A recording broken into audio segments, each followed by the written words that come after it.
Magic squares. The magic squares for many years are the mathematical convergence that enters people while practicing their minds. As provided by the world, its square tables are posited on these integers in such a way so as horizontal, vertical, and diagonal. Their sum is the same, and its number cannot appear twice. The sum of each magic square called otherwise. Magical element. Example: how do magic squares? In the center put a number, e.g. 5. Diagonal and then subtract the same number, BC2. So we get the number 7 and 3. Respectively, and place them diagonally. We find the sum 15. At the same way, add the subtract another number, for example 1. So we get the number 6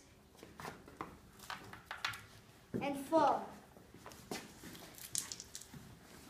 Finally, make the boxes we were left in the numbers which complete the sum. 15, 2, 4, 6,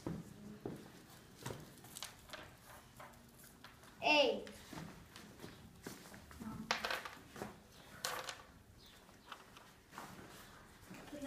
Pro